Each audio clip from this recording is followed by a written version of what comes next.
The Frankly Speaking Roof Cam, brought to you by Boss Security in Horses. Contact them today for all your business and home security needs. Welcome back to Frankly Speaking here on WYAC-TV Big Fox. I'm your host, Frank Acomb. We're broadcasting from the Hesselson studio, and in that studio, Gabe, Rossettie. Thanks so much for joining us this morning.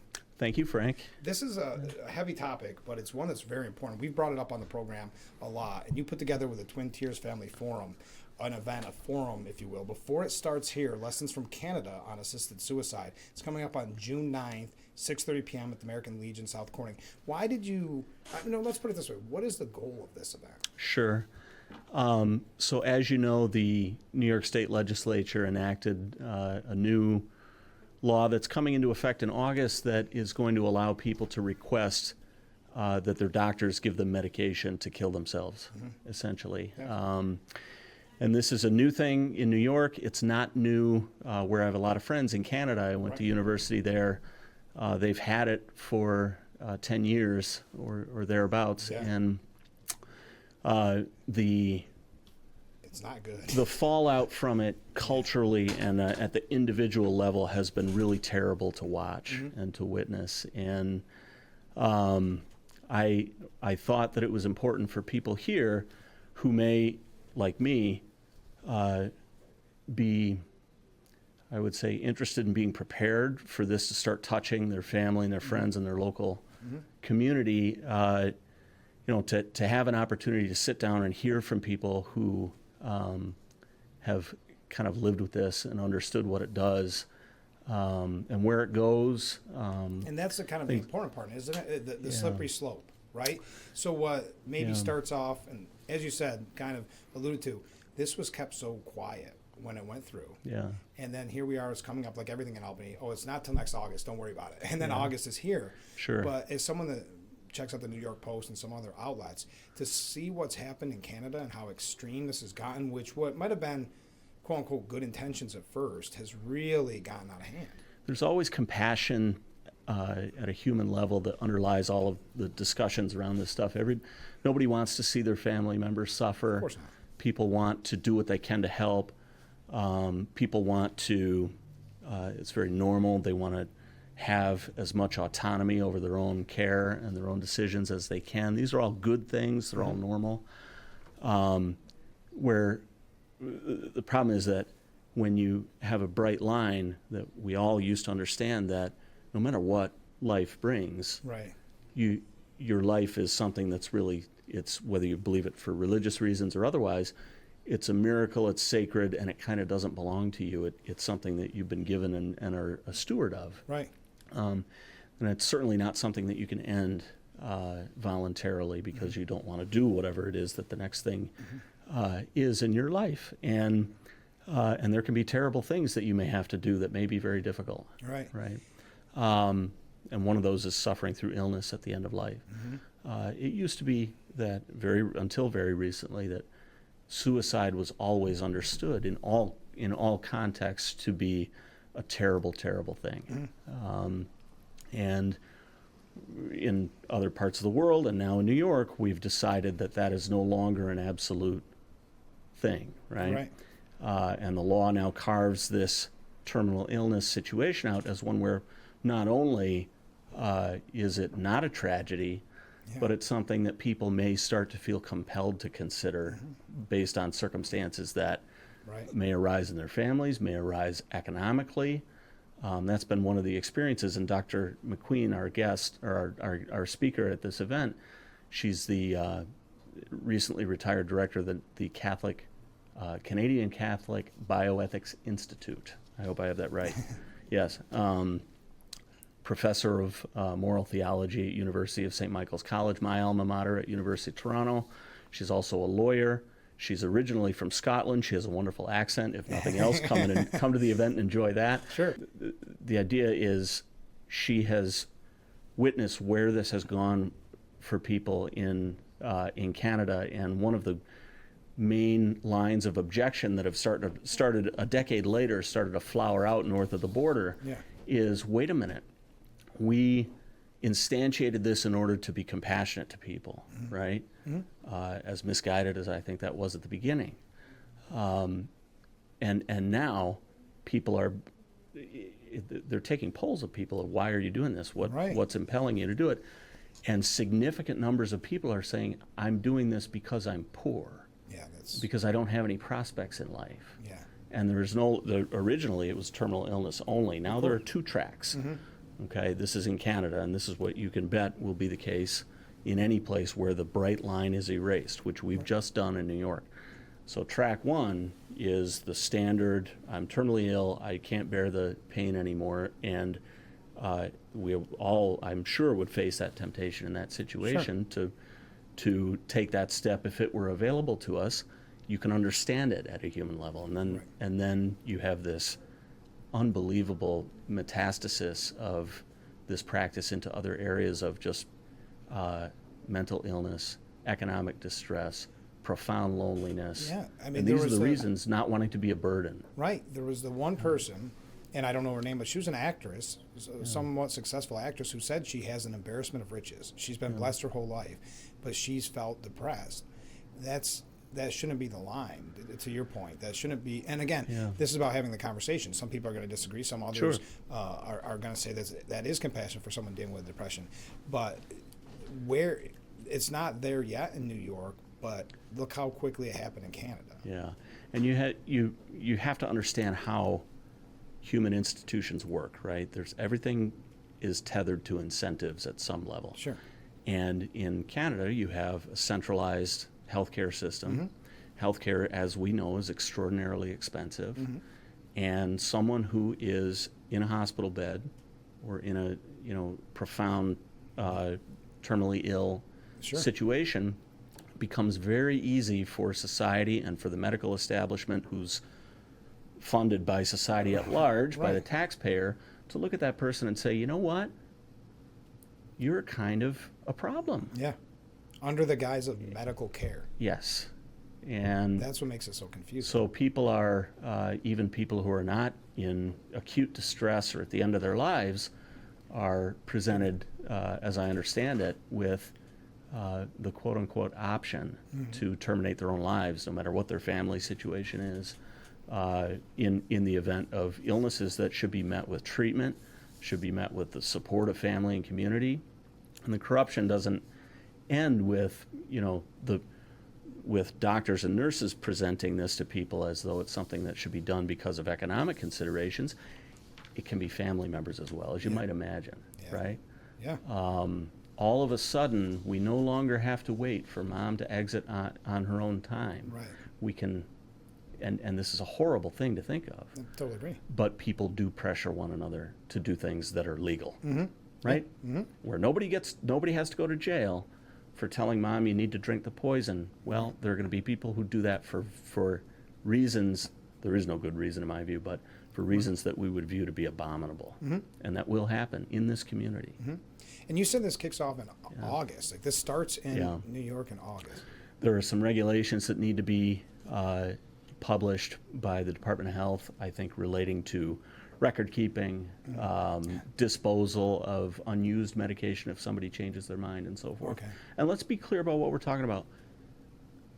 Disposal of unused medication. What we're talking about is a cup of apple juice with poison in it, okay? That the person will drink in the company of attending physician and or nurses and family members. There's something about reflecting on the reality of that action being taken by someone that I think people should be confronted with, and stop me if you have other questions. But that leads me to look at a very interesting part of the law. I have a copy of the law itself here. One of the duties of the attending physician when someone has requested the medication, and I'll read it so I'm not mischaracterizing it, is to ensure, I've got it flagged up here, to ensure that they discuss with the patient the importance of, among other things, not taking the medication in a public place. Oh my gosh. I think that's a very revealing element of this law, because where was the public outcry for this? Where was, nobody wanted this, as far as there were activist groups who wanted it. Sure. And that's, those groups have an outsized influence on what happens in Albany.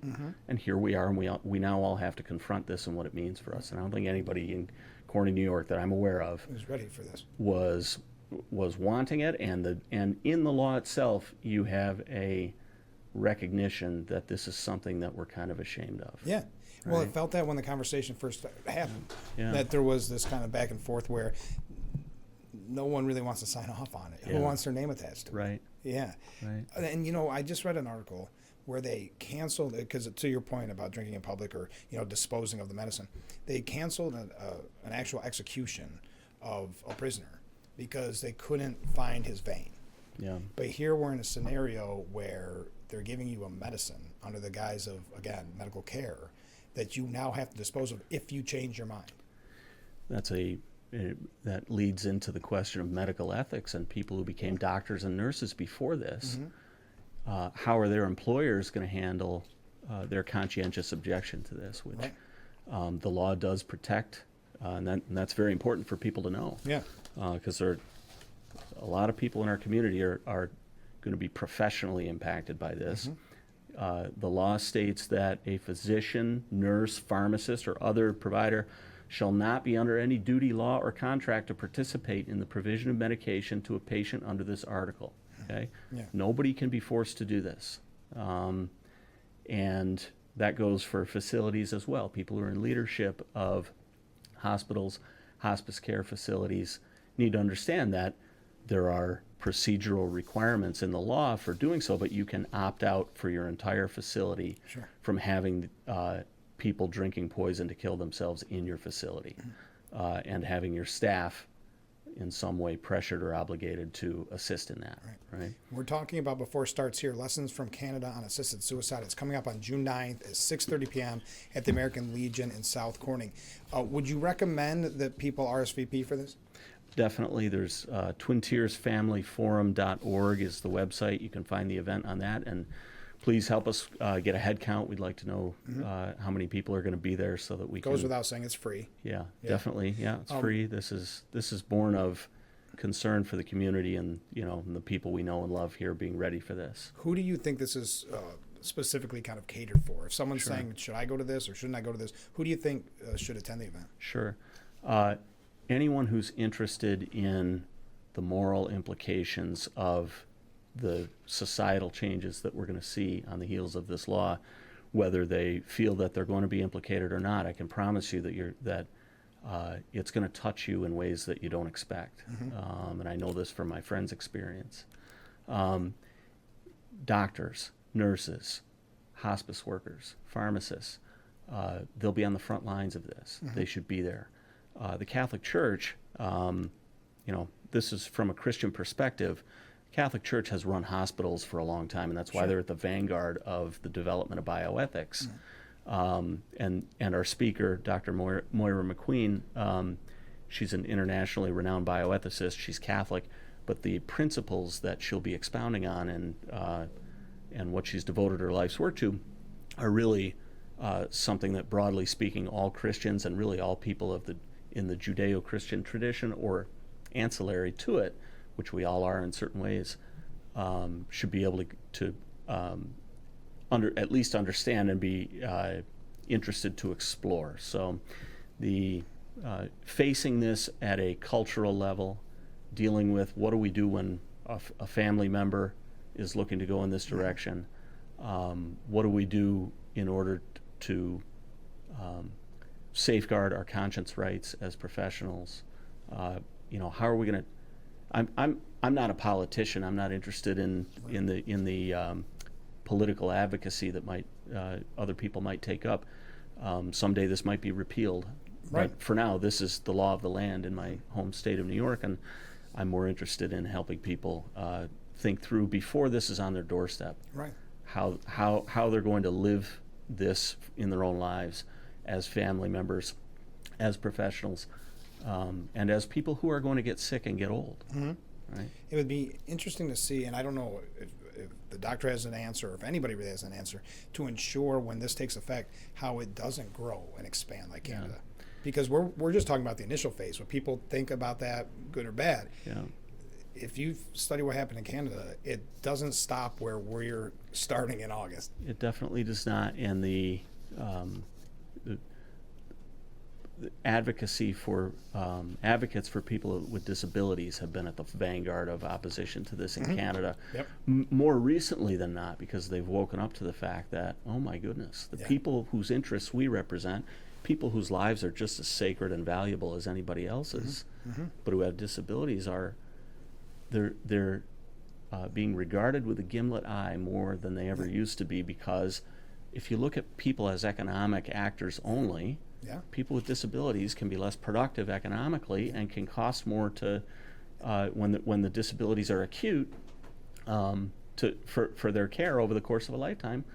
Well, when we're talking about people as their intrinsic dignity is not recognized and only their productivity is. Right. Well, those people are in the firing line. Yeah.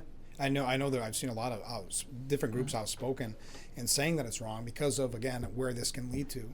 And a financial situation where it is that person is maybe pressured by someone to take it. It's tragic. Right. It's tragic. Before it starts here, Lessons from Canada on Assisted Suicide, again, June 9th at 6:30 p.m. at American Legion, South Corning. Before we go, is there anything anybody needs to know? What should they just come and bring an open mind? Come and bring an open mind. It's definitely going to be a presentation with a firm perspective. And when in time, when your own family members or yourself have to confront these questions practically, understand we're in a golden age of palliative care. Right. And that is being wiped away in Canada right now. Funding for palliative care is being eroded because this is the alternative. People are being pushed in the direction of ending their lives rather than medical treatment as it's always been understood. To suffer is a normal human thing, but we don't have to suffer the way our ancestors did. Right. Compassion is a wonderful thing, but it needs to be directed. And we hope that you come to our event on June 9th and explore what that means as New Yorkers under this new law. And we hope to see everyone there. Yeah, and find out more at twintiersfamilyforum.org, but also about Twin Tiers Family Forum. You can find out about your organization there. Gabe, thanks for giving us so much time this morning. Thank you, Frank. All right, good luck with your event. Thank you. All right, stay with us. We'll be right back with Frankly Speaking after this.